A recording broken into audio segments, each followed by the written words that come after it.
Hello, this is Mitch Stephen, and I'd like to talk to you about some of the silver linings of this pandemic. We have a lot of issues, and the economy is getting hard, and certainly a lot of people are getting hurt by this. But there's a flip side to it, and what I really want to talk to you about, like right now, is like don't mind screw yourself. I mean, just because these are unsure times and difficult times for most people and a lot of businesses doesn't mean that it has to be that way for you. I've been talking to people all over the country, and people are still selling houses. People are still buying houses, and we expected to see this fall off, but we didn't let off the gas. We kept going. We didn't try. We didn't just give up because the word on the street was things were going to get bad. We kept our foot on the gas and we kept going. So people are still buying houses. That's the big one. We're still selling a couple of houses a week. And that's because for every person that's down and out or their business is closed or they're hurting financially, there's people out there that this is their boom. Truck drivers, all the essential businesses. Construction was considered an essential business. So for once, a difficult time in an economy didn't just wipe out all the construction people. These guys are booming. Plumbers, electricians, roofers, painters. They're all still getting checks. They're still making money. And so lo and behold, guess who's buying our houses? These people that are kind of breezing through this time. When I say breezing through, I mean they're breezing through in the sense that their business hasn't stopped. I also want to bring up collections. We were expecting to see problems in our collections as of today, and we're talking about April 20th, 2020.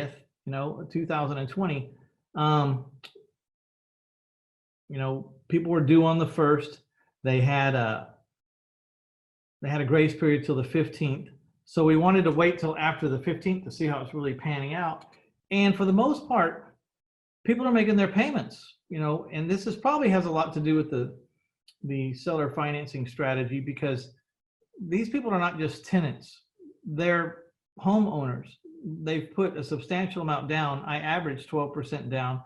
And also a lot of them have done lots of improvements to their home and created a value that was more than when I sold them the house, even more than when I sold them the house. So they're making their payments. People have to live somewhere, and owner mentality versus the renter mentality. I don't have a lot of rent houses. I have like 15 rentals, and they have all paid except for one. Now we did get some calls, but we talked to them and said, if your house is of value to you, you need to make payments. If you have a hard time or you've been furloughed or you got terminated, we need a copy of the letter. We need a phone number where you can talk to your superior or HR and get a confirmation verbally. And then we'll work with the ones that work with us, But I can say this right now. The collections are down so little that we're not sure if it's because of the pandemic or it's just one of those months, collections can fluctuate. The other silver lining is competition. Competition in our industry, finding and buying and selling houses, it's dropping off like crazy. So you want to keep going. Don't mind screw yourself. Don't fall into the idea that just because there are a lot of people out there hurting that you need to hurt. Maybe it's been my experience, and it has been for a long time, that in a recession, this business booms. So this isn't technically a recession. It's something completely different.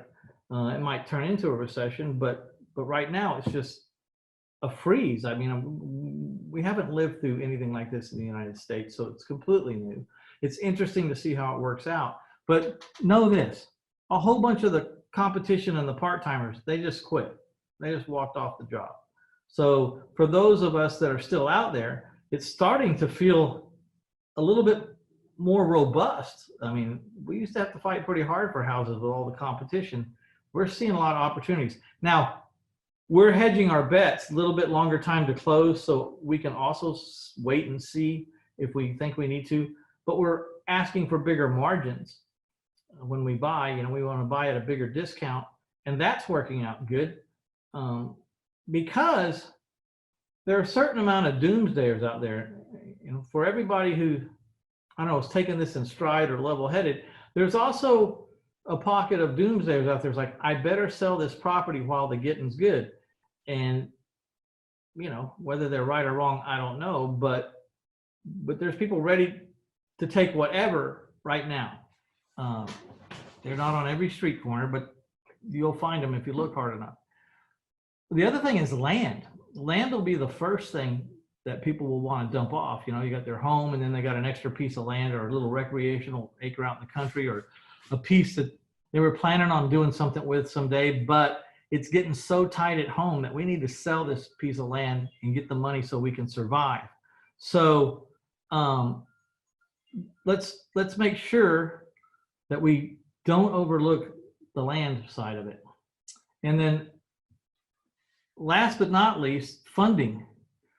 There are people leaving the stock market. Now, I know that in this time, if you're a stock market guy and that's what you've done, I mean, the general rule of thumb is when prices drop the way they have is buy, so that when it comes back up, you've capitalized on the situation. But there's some people who are like, no, I'm not gonna do that. I just want to get my money into something that's a little more safe with a tangible asset backing it up, so I can't get zeroed out. Like, stocks can go to zero. The day that houses are worth zero, probably money's not worth anything either. So I raised $450,000 this month from people who are not afraid. They're concerned, they're cautiously optimistic, but they also know they have to do something with this money. And to them, having it sit in a 1.5%, 2% CD in the bank is not an option. So don't let this pandemic like lock you up in your mind. Keep trying new things. Meet with the people in your community. I met with the people in our community. We discussed how we're going to talk to people who call us and tell us they're having trouble making their payments. We discussed all the angles of that and got a pretty dang good plan. So there are silver linings in this pandemic, the least of which is when this washes out, there's going to be a lot of properties on the market and a lot of the competition will have shut down, and there's going to be this lag time where there's less competition and more houses available to make good deals on. You need to be prepared for that. And, you know, I think part of being prepared is, you know, you can go to 1000houses.com and buy a segment of the big course called the negotiating. While you're sitting here waiting for things to pan out, get an education, man. Get your negotiating skills ramped up, or, you know, take this time and make something productive out of it. There are silver linings coming from this pandemic. Some of them you're going to have to prepare for. You could go out and be talking to people about funding. Even if they're not ready to move today, you've got them to listen to you because of the situation we're in. I wouldn't cut out my marketing for houses. I might add more days to close if I'm worried, and I will ask for bigger margins, but I'm not shutting down my advertising. I think this is the time I really need to be out there because the problems are going to start popping up very soon. And while I don't wish for anyone to lose their property or anyone to be hurt by this, it's just simply going to happen, and someone's going to buy their house. And I just assume it be you or I. So this is Mitch Stephen. We got a little solo cast here for the Real Estate Investment Summit podcast. And so tune in, and please check out taxfreefuture.com. Taxfreefuture.com. There's something you can do. You've been thinking about getting an IRA or a 401k, some type of tax deferred or tax-free retirement plan. Now's a good time to get that done, because a lot of us are sitting around the house being bored out of our minds, not being able to do a lot of things we used to do. Even people like me that are active, I still got plenty of time on my hands because there's things I used to do that I'm just not able to do right now because of the pandemic. So I just wanted to chime in and tell you there's some silver linings out here. Don't mind screw yourself. Shift, adapt, overcome.